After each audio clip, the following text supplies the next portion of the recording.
Derek Overstreet, founder of the New Millennium Group. We're a financial planning firm. We have advisors standing by right now to take your call. 888-999-6370. The reason you're going to want to call is we're going to help you retire 3 to 5 years before you thought possible. The way we do this is by putting together a step-by-step plan. So if you're one of those people listening and you'd like a plan in writing, give us a call at 888-999-6370. That's 888-999-6370, or go to utahsfinancialplanner.com.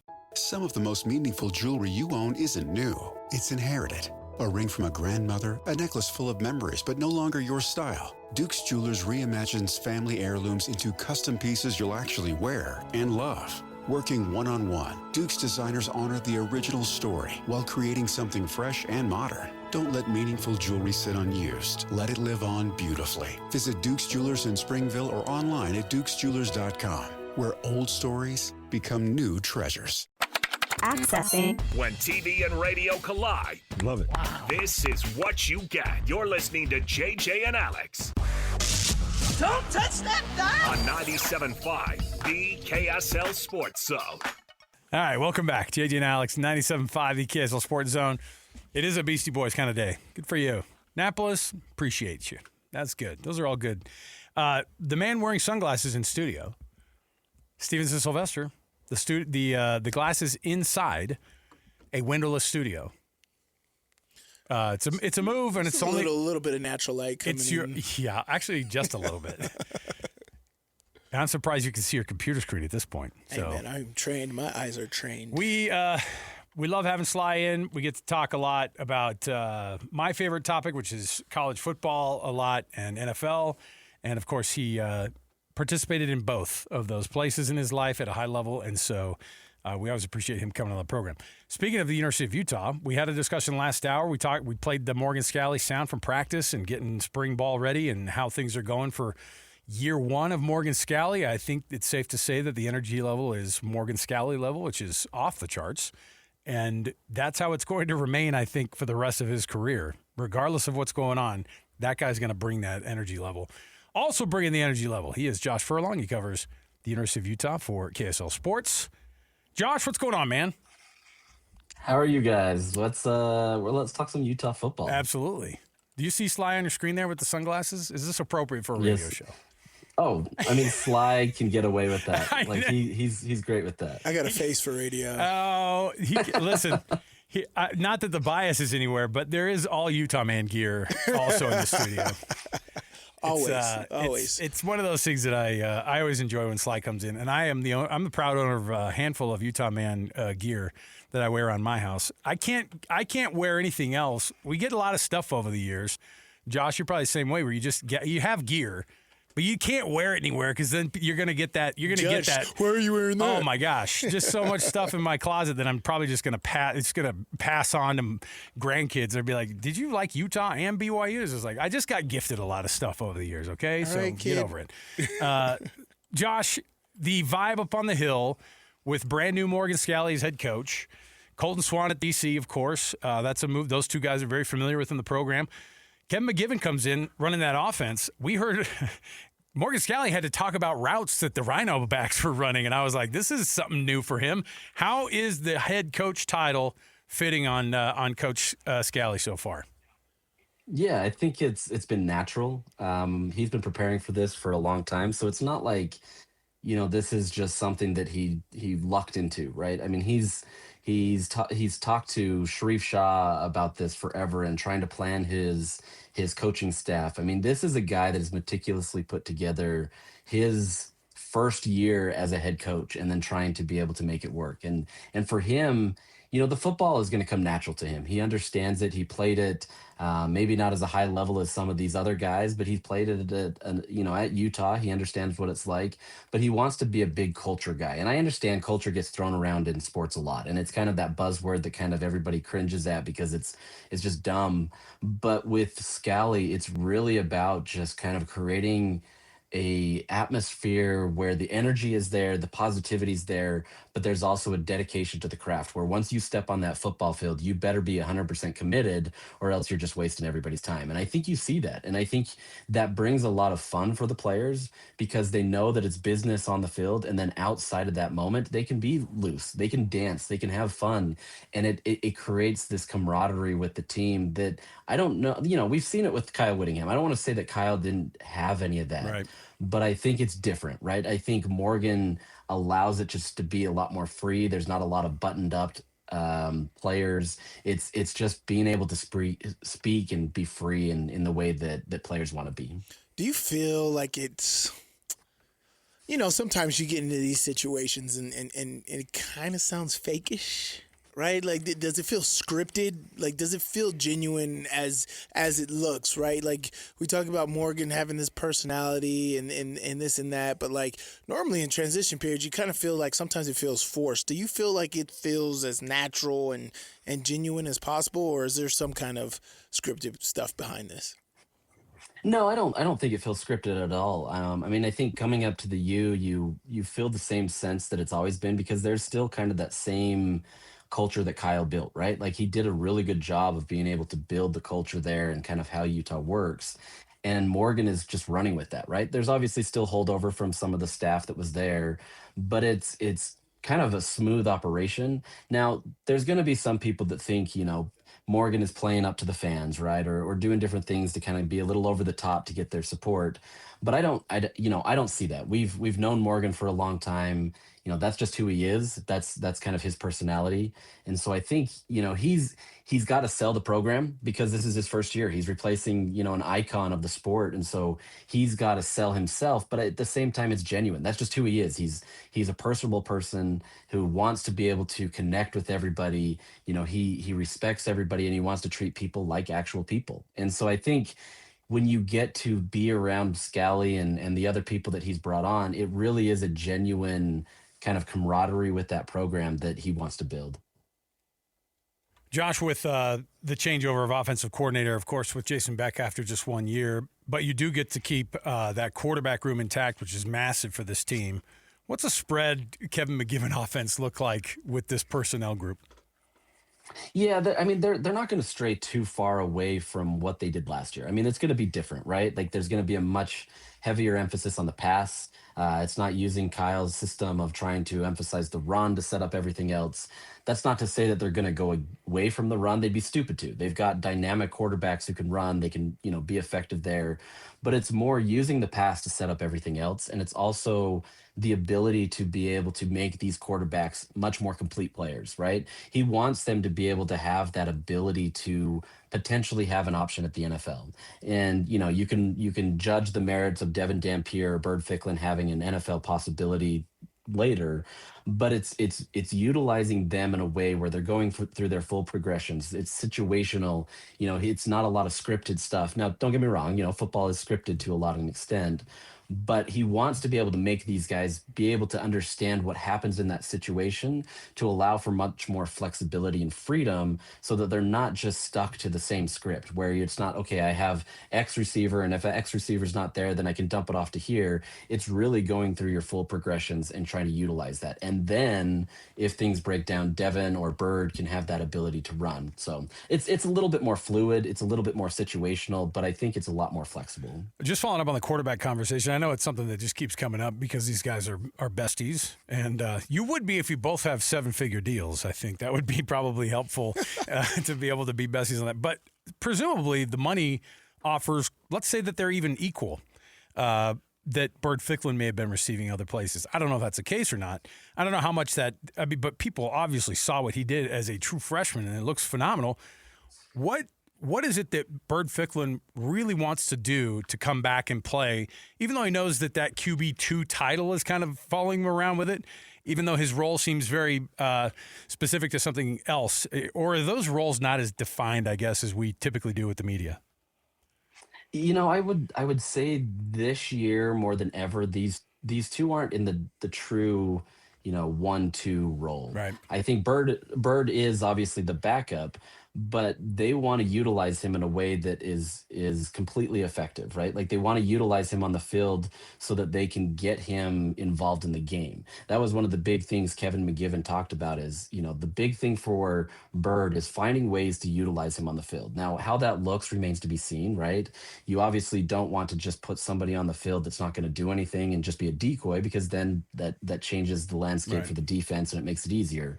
But I think they truly want to utilize these guys in ways that benefit their strengths. And both guys, they have strengths in passing, they have strengths in rushing the ball. So it's finding ways to be able to utilize them in a way that the defenses probably haven't experienced, to at least that extent where you have two quarterbacks that can be pretty dynamic and fluid, right? So, I think there's going to be a lot of give and take. At the same time, Devin Dampier's your guy. He's going to be the mainstay, but they're going to try to do what they can to get Bird out there. And that was a big selling point for Bird to stay because he likes what he's got. Mom, can you tell me a story? Sure. Once upon a time, a mom needed a new car.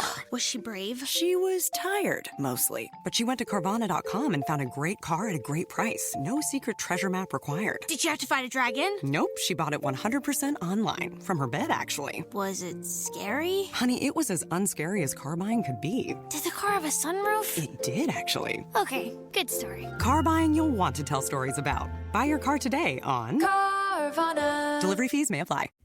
Yeah, it's going to be kind of hard to make sure that, these guys are getting the same love around it and also protecting themselves. Because I'm telling you, if I saw a quarterback out and on air and I'm getting to jam him up at receiver, I'm taking my shot. So, that's going to be key. Talk about this offensive line. Like, what have you heard from Jordan Gross? Because, everybody's talking about it. That's the biggest difference from last year to this year is the offensive line strength that we've kind of lost. How is that going for Jordan Gross and the new players in the system, from Bott to Al Harrington and everybody else along that offensive line? How has that transition been?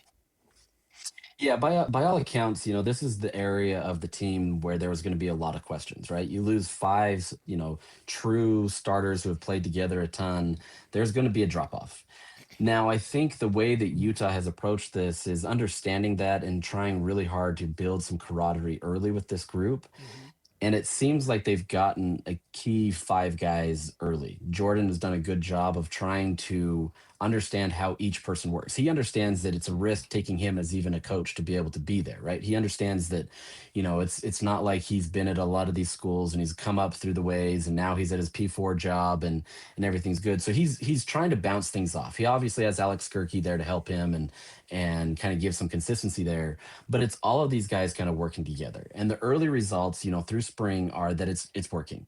Now, with that said, it's easy to say, oh, these guys are going to gel, everything's going to be great, but it's a real thing that we're going to have to watch, right? Like, things are going well right now, and they've done a good job to be able to make it easy for everybody so it doesn't feel like you're losing those five guys.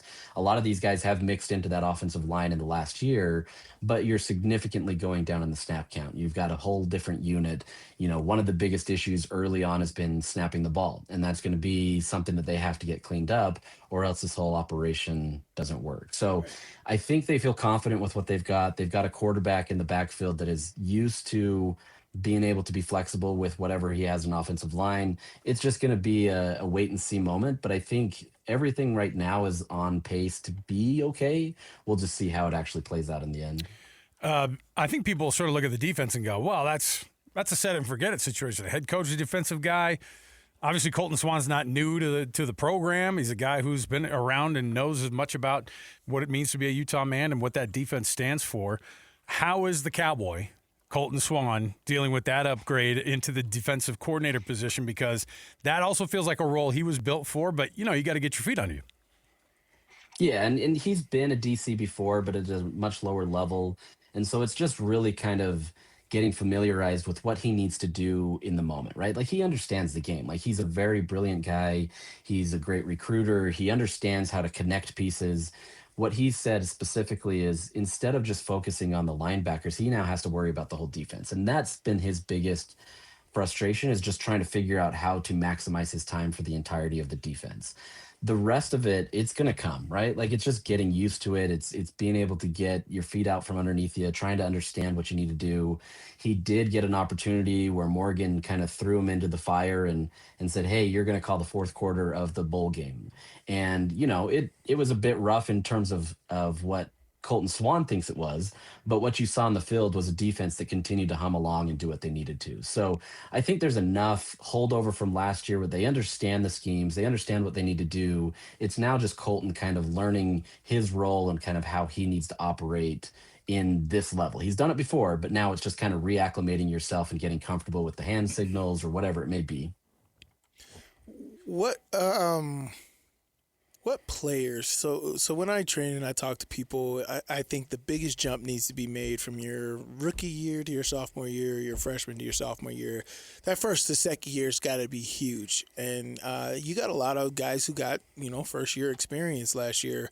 You got Carson Kafusi, Elijah Ellis. You got Cash Dillon, Hunter Andrews. You got guys who were able to get some good experience last year. Aside from those guys, you got new guys in the program from Wayshawn Parker, Larry Simmons, et cetera, et cetera. Who's poised to have, to take the biggest jump from last year to this year? There's a lot of guys that are now starting opportunities, i.e. Trey Reynolds, Hunter Andrews, that's going to have expanded roles. But of all the players on the team right now, who's poised to have the biggest year from last year, biggest jump from last year to this year? It's interesting you say that because Scally talked about that yesterday, and I think one that we have seen and what he talked about is Daniel Bray, freshman running back. He was smaller, he was more slender than your prototypical running back that you need at the P4 level. But he came in and Scally said that he put in a ton of work to build his body. He's building, himself into a role that helps him. He's obviously shifty. Like we saw what he did at West Virginia. It was remarkable, kind of the speed and like the ability he can get to just change on a dime. But at the same time, it's buying into that culture and buying into what Utah wants for him. And by all accounts, it sounds like he's done that. Everything about his game has changed, and Scally called him kind of the most positive aspect of spring camp. So to me, when we get to watch those short periods, you're seeing it from him. He's running in a different way. They're utilizing him in a way that maximizes his ability. He's bought into the system. I don't know if there was complaints last year and he was frustrated that he wasn't getting playing time. I'm sure there was. But he's bought into what Utah wants for him, and it's so far showing up. Scally kind of mentioned one yesterday where he said one of the things that shows how bought in he is, there was an 80-yard touchdown reception for Kyrie Scholes at the scrimmage on Saturday, and Daniel Bray was the first one down the field setting the block to be able to make sure that Scholes could get there. Wow. He says that's kind of that awesome. indication that he's there. And I think you're seeing that. So he's going to be a guy, but there's a ton of guys there. But I think Daniel Bray is going to be a guy that they're really excited about. I asked Sly this at the top of the show, and I thought it's going to be interesting because obviously the basketball program and the football program are in totally different places right now, despite the fact they both have guys who are Utah guys who, any donor or anybody close to the Utah program or to the school would go, yeah, those are the guys you want to hire. How much grace is Morgan Scally going to get as the football coach? Because their situation, despite the fact that they are both Utah guys, Utah basketball is in a different spot than Utah football. I think the expectations, obviously, for football are, one, always going to be higher, and two, people aren't going to even let him drop off at all this year. Or how much grace are people going to give Morgan Scally, the very front end of his head coaching career?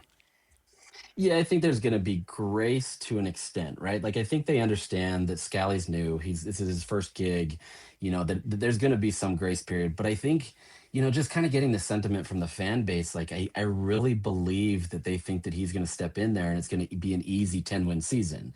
I don't think it's quite that, right? I think if you can get to 7-8 wins, although a disappointment to what Utah fans would want, that's going to at least be there. I think the biggest telltale here, though, is, let's say he goes 5-7. Obviously, Utah fans, that'd be a disaster situation. But if it's one in which it looks like there's forward momentum, then that helps. You can, years ago when Kyle went in the first couple of years of the Pac-12, 2 5-7 seasons, there was a clear difference in the first 5-7 season and the next 5-7 season because there seemed to be a path where Utah was breaking through. If Morgan is in that realm where he's breaking through and you can see the pieces coming together, I think there's more leeway. Now, don't get me wrong, 5-7 would be a disaster, and that would put him in a world of hurt. But I don't, I think he's built enough here where, they'll give him grace, but he's done enough, and he's such a Utah man that Utah football is a machine that he has to get those 7 and 8 wins to really kind of keep that momentum going. Josh Furlong covers the University of Utah for KSL Sports, does a phenomenal job doing it. We have everybody covered. I mean, if you look at it and you say, okay, between Steve Bartle, Josh Furlong, you guys are up on the hill. You cover every bit of it, and you've been doing it for a long time, so we appreciate all the insights. And we're going to dip in at the end of spring just to make sure that everything's back on. Because, look, that'll be the last time we get to actually hear from people, and then we have this drought, Josh. You know the drought every year between then and camp where we have to just find every little nugget we can. So we'll have you back on during all that. Thanks for being with us today, man. Appreciate it, guys. There you go. Josh Furlong. Hey, sweetie, your mother showed me this Carvana thing for selling the car. I'm going to give it a try. Wish me luck. Me again. I put in the license plate. It gave me an offer. Unbelievable. Okay, I accepted the offer. They're picking it up Tuesday from the driveway. I haven't even left my chair. It's done. The car is gone. I'm holding a check. Anyway, Carvana, give it a whirl. Love ya. So good, you'll want to leave a voicemail about it. Sell your car today on Carvana. Pickup fees may apply.